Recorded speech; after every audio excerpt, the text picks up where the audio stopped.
experience and what I noticed, Canelo has always been overrated.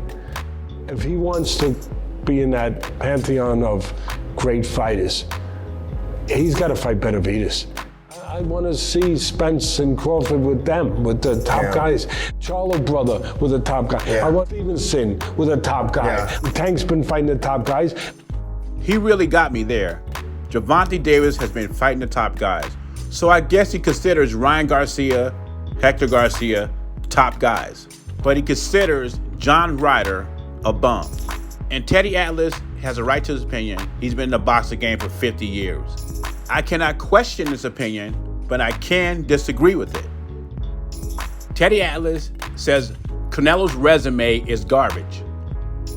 And I know he's not very high on European fighters like Callum Smith and Billy Joe Saunders. But was Callum Smith the winner of the World Super Series? And then Ring Magazine have Callum Smith #1 as super middleweight over the Mexican monster David Benavidez, or it doesn't matter anymore. The Ring Magazine doesn't matter anymore.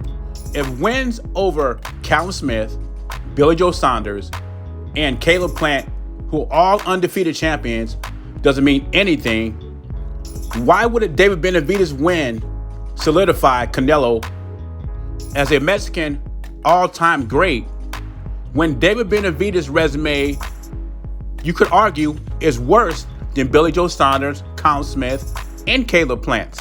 If we're going by resumes, David Benavidez hasn't proven that he would be the toughest opponent for Canelo Alvarez. I don't see why this fight would catapult him to one of the greatest Mexican fighters ever if he's not one of the greatest Mexican fighters ever right now.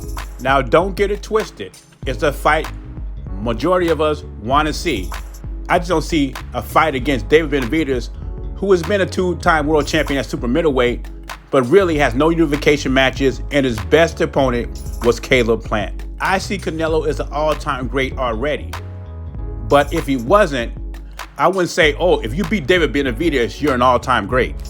So would that mean if David Benavidez fought David Morrell, and David Morrell beats David Benavidez, would that mean he's the best super middleweight in the division? Would that make Morrell an all-time great with 9 or 10 fights with no titles? Stop it. And then Teddy Atlas says this. Tank's been fighting the top guys.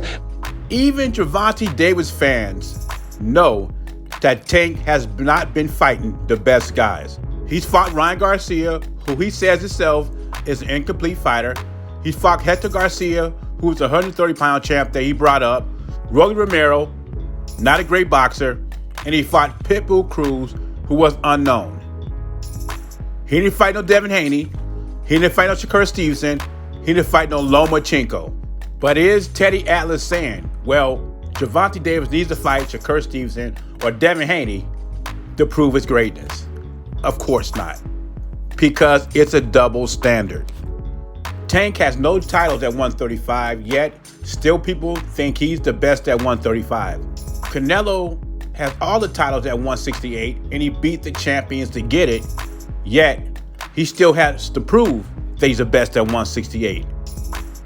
Double standard. What does IBFP and Coach Malachi say? Keep the same energy. Anyway, leave your thoughts or comments below. Jay Beasy, I'm gone.